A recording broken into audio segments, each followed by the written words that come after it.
वैदिक पंचांग के अनुसार 12 नवंबर को देवउठनी एकादशी है। यह पर्व हर वर्ष कार्तिक माह के शुक्ल पक्ष की एकादशी तिथि को मनाया जाता है। एकादशी के दिन चुपचाप गाय को खिला दें।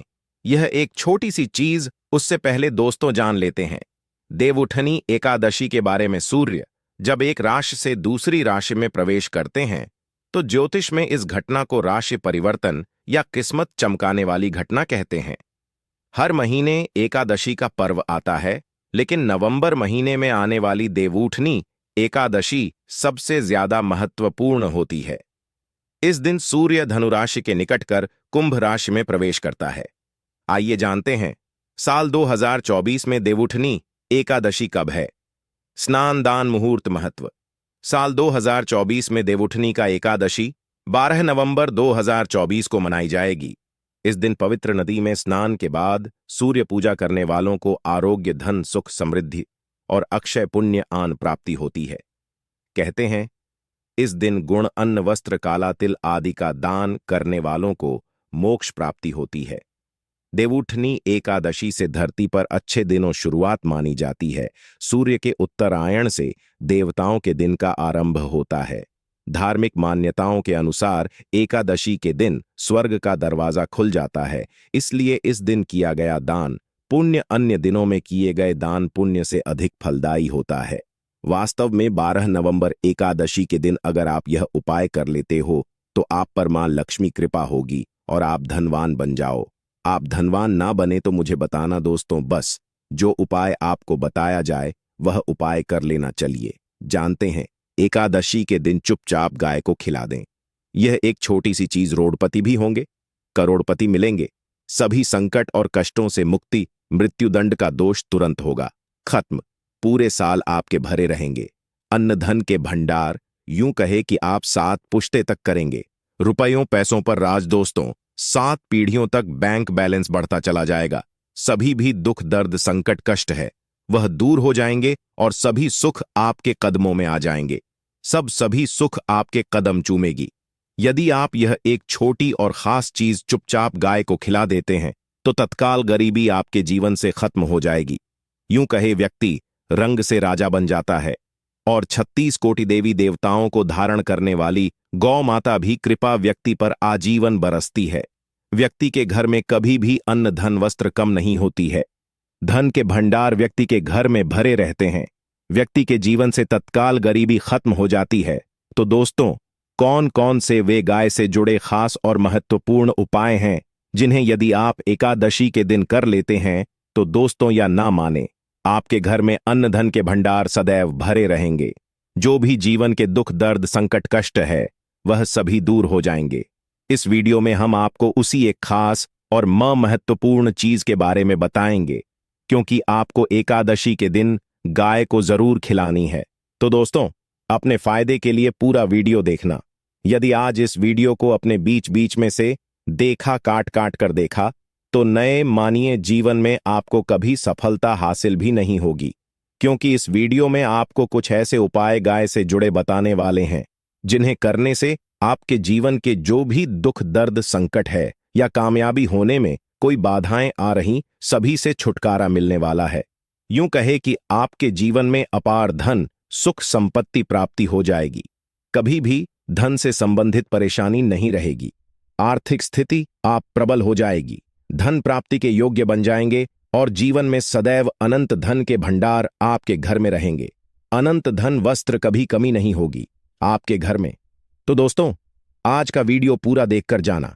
यदि आप चाहते हैं आप और आपके परिवार पर सदैव गौ माता कृपा से, आपके पितरों कृपा से, देवी देवताओं कृपा से, तो दोस्तों वीडियो को पूरा देखकर जाना। बहुत ही फायदेमंद वीडियो है।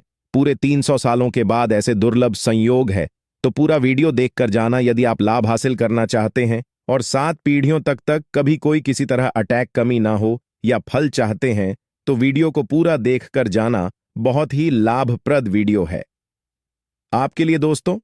दोस्तों वीडियो को आगे शुरू करें उससे पहले आपसे रिक्वेस्ट करते हैं कि इस वीडियो को लाइक कर चैनल को सब्सक्राइब कर देना और कमेंट बॉक्स में सच्चे दिल से जय गौ माता जरूर लिख देना, जिससे माता कृपा आपके और आपके परिवार के ऊपर सदैव बरसती रहे और ज्यादा से ज्यादा वीडियो को शेयर जरूर करना ताकि और लोग भी इस वीडियो के माध्यम से लाभ हासिल कर सके।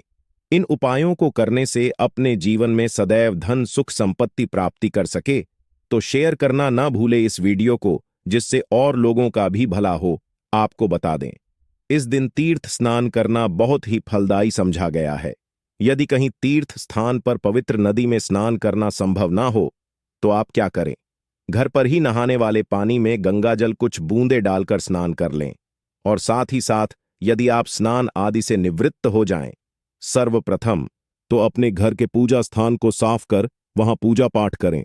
आप और पितरों के निमित्त तर्पण पिंडदान तो आपसे बने, अन्न धन वस्त्र दान जरूर करें।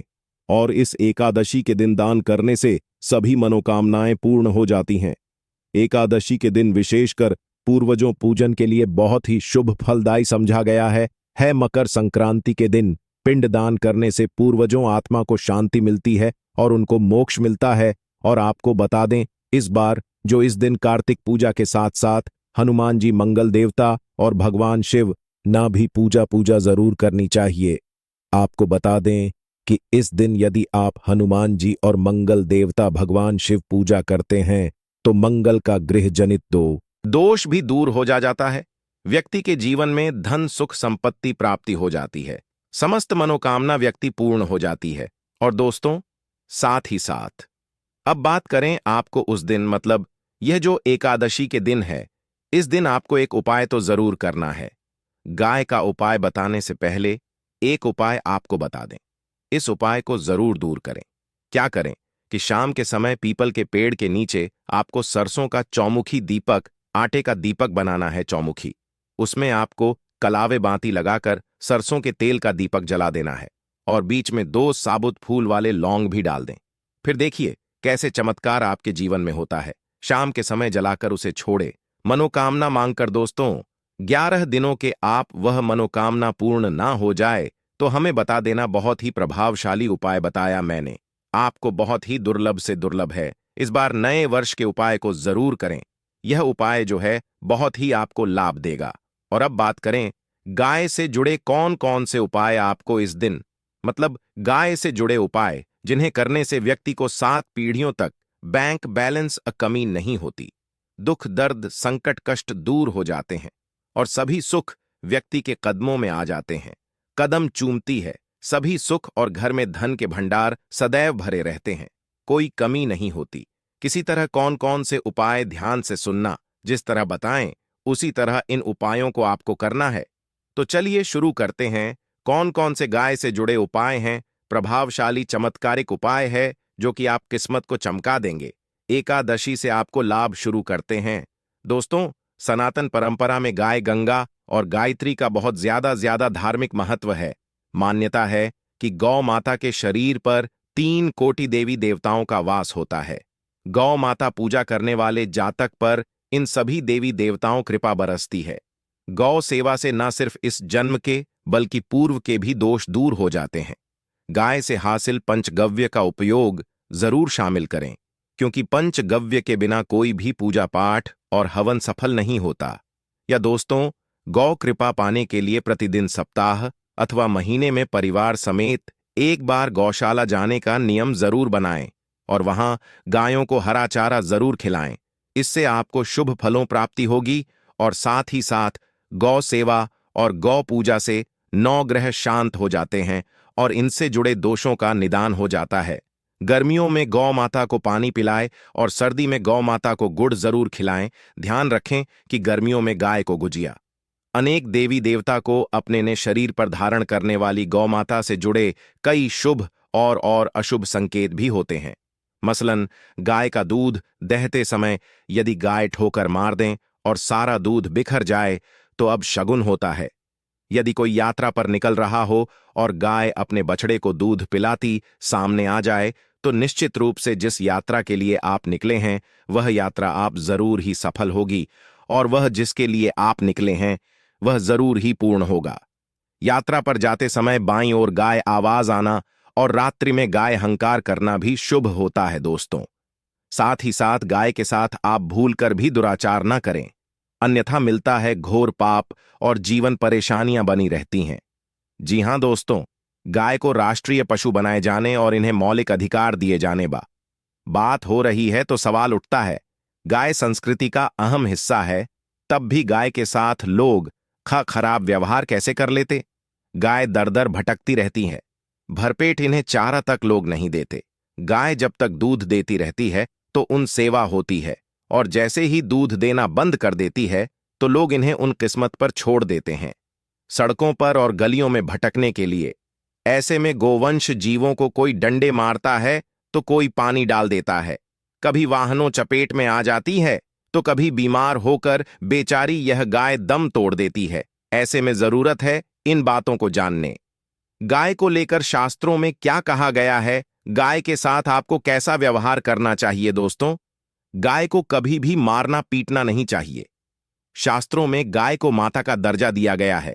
गाय को मारने वाला माता को मारने पीटने वाले के समान पाप का भागीदार समझा जाता है। नरक लोक में वर्षों तक कष्ट भोगना पड़ता है, अगले जन्म पशु योनि में मिलता है। कथा है कि गौतम मुनि ने गलती से गाय को डंडा मार दिया था, जिससे गाय मृत्यु हो गई थी, और इस पाप से मुक्ति के लिए इन्हें वर्षों तक तपस्या करनी पड़ी। भगवान श्री शुक्ल जी ने बैल स्वरूप में आए वृद्धाश्रम का वध कर दिया था, जिससे मुक्ति के लिए भगवान श्री शुक्ल को संपूर्ण तीर्थों को एक कुंड में बुलाना पड़ा, और इस कुंड में स्नान से वह पाप मुक्त हो गए थे। दोस्तों, साथ ही साथ पानी पी रही गाय को भगाते हैं। वे घोर पाप के भागी बनकर नरक भोगते हैं, ऐसा पुराणों में बताया गया है। जबकि जो लोग गाय के लिए प्याऊ और चार बनवाते, वह महाभाग्यवान होते हैं। ऐसे लोग घोर पाप से मुक्त होकर स्वर्ग पा जाते हैं और बड़े ही धनवान कुल में जन्म लेकर सुख भोगते हैं, और साथ ही साथ आराम कर रही गाय को कष्ट देकर कभी भी उठाना नहीं चाहिए। कहते हैं कि जिस स्थान पर गाय बैठी है वहां से नकारात्मक ऊर्जा खत्म हो जाती है। गाय के बैठने जगह को जो लोग नियमित साफ रखते हैं, वह जन्म में किए गए जाने अनजाने में पापों से मुक्ति हो जाती है और गोलोलोक में थान पाते हैं। गाय को डंडा मारकर उठाना, पानी डालकर उठाने से मनुष्य पाप का भागी बनता है और अगले जन्म में उसे दर दर भटकना पड़ता है। और साथ ही साथ शास्त्रों में बताया गया है कि गाय का दूध उसके बछड़े के लिए होता है। गाय के बछड़े से बचा हुआ दूध ही मनुष्य को लेना चाहिए, परंतु कुछ लोग एक बार गाय को दूध लेने बाद फिर से बछड़े के लिए बचा हुआ दूध भी धो लेते हैं। ऐसा करना घोर पाप कहा जाता है। ऐसे दूध को धोने वाला और ग्रहण करने वाला दोनों ही पाप के भागी बन जाते हैं। दोस्तों, साथ ही साथ शास्त्रों में कहा गया है कि गोवंश मतलब गाय और बैल के पीठ पर नहीं बैठना चाहिए। इन पीठ पर बैठने से महापाप लगता है। ऐसे लोगों को नरक और यातना भोगनी पड़ती है। एकमात्र देव के अंश के उत्पन्न नंदी ही गोवंश है, जिस पर स्वयं महादेव और महादेवी सवारी करती है, क्योंकि नंदी ने स्वयं अपनी इच्छा से महादेवी सवारी बनना स्वीकार किया था। और साथ ही सात शास्त्रों में गाय के दान को बहुत ही महत्व दिया गया है, परंतु ऐसे गाय का दान कभी नहीं करना चाहिए जो बूढ़ी और बीमार हो। कठोपनिषद में नचिकेता कथा भी इस संदर्भ में है कि जिस नचिकेता ने पिता द्वारा बूढ़ी गाय को दान करने पर आपत्ति जताई थी, दूध देने वाली और बछड़े सहित जो लोग का दान करते हैं वह महान पुण्य को हासिल करके स्वर्ग में स्थान पाते हैं। दोस्तों, साथ ही साथ सूर्य चंद्र मंगल शुक्र युक्ति राहु से हो तो कार्तिक दोष होता है। यह भी मान्यता है कि सूर्य का संबंध पिता से एवं मंगल का संबंध होने के कारण सूर्य यदि शनि राहु या केतु के साथ स्थित हो या दृष्टि संबंधी हो तथा मंगल युति राहु या केतु से हो तो कार्तिक दोष होता है। इस दोष से जीवन संघर्ष मम बन जाता है। कार्तिक दोष हो तो गाय को प्रतिदिन या किसी भी एकादशी को या किसी पूर्णिमा के दिन, अमावस्या या किसी भी खास दिन पर रोटी गुड़ चारा खिलाने से कार्तिक दोष खत्म जाता है। साथ ही साथ गाय पीठ पर जो कुबड़ बना होता है वह बृहस्पति गुरु है। अतः जन्मपत्री में यदि बृहस्पति अपनी नीच राशि मकर में हो या अशुभ शिवलिंग में जा रहे हो और सामने से गौ माता आती हुई दिखाई दे तो गौ माता को अपनी दाहिनी ओर से जाने देना चाहिए। आप यात्रा जरूर ही सफल होगी। और जिस घर में गाय होती है उसमें वास्तु दोष स्वतः ही खत्म हो जाता है। और साथ ही साथ आपको बता दें कि गाय को आप भी रोटी बनाएं, प्रतिदिन ताजी रोटी ही बनाएं। गाय को अगर आपने रोटी बनाई है तो कोशिश करें कि उस रोटी को आप तुरंत ही गाय को दे दें। अगर आप उस रोटी को रख दें और उस रोटी को अगले दिन देंगे तो वह रोटी बासी मानी जाएगी। गाय को कभी भी बासी रोटी ना दें। इससे घर में नकारात्मक ऊर्जा वास करती है और जो भी काम आपके बनने वाले होंगे वह काम भी आपके बिल्कुल भी नहीं बनेंगे। इससे आपके घर में हमेशा दर्द देवता का वास रहेगा और आप जिस भी काम को करेंगे उस काम में आपको हमेशा असफल ही हाथ लगेगी। इसीलिए कोशिश करें गाय को रोजाना ताजी रोटी बनाकर खिलाएं और रोटी को बिल्कुल ना रखें। बासी रोटी गाय को ना दें और साथ ही साथ सड़ी गली चीजें गाय को नहीं खिलानी चाहिए। घर में कोई फल है, कोई सब्जी है, सड़ जाए तो लोग क्या करते हैं? गाय को देते हैं। ऐसा नहीं करना चाहिए। ऐसा करने से यदि आप गाय को खिलाते हैं तो आप पाप के भागी बन जाते हैं। आप बिल्कुल सड़ी गली चीजें गाय को ना खिलाएं और साथ ही साथ एकादशी पर आटे 11 लोहियां बनाकर उनके ऊपर हल्दी लगाएं। इसके बाद गाय को खिलाएं। हर एक लोही को खिलाते समय गाय के सिंह आपके जीवन में खुशियां ही खुशियां होंगी। और एक बार एकादशी पर आप 7 बार गाय परिकदेव उठनी भी कर लें तो आपके समस्त काम होंगे। और एकादशी पर साथ ही साथ आप गाय को जब भी रोटी दे, रोटी पर या तो आप थोड़ी हल्दी लगा लें या थोड़ा गुड़ रख लें। अगर गुड़ ना हो तो आप थोड़ा घी रख सकते हैं। दोस्तों, तो गाय को कभी भी सूखी रोटी ना खिलाएं। सूखी का मतलब गाय को रोटी खिलाए, उस पर कुछ ना कुछ रखकर खिलाएं। हल्दी रख ले, गुड़ रख ले, मिश्री घी या जो भी रख ले, मतलब खाली नहीं खिलानी है। इतना करने मात्र से आपके जीवन के सभी दुख दर्द समाप्त हो जाए। दोस्तों, यह थे गाय से जुड़े कुछ महत्वपूर्ण उपाय, कुछ बात जिन्हें आपको ध्यान में जरूर रखना है। दोस्तों, चैनल को सब्सक्राइब करना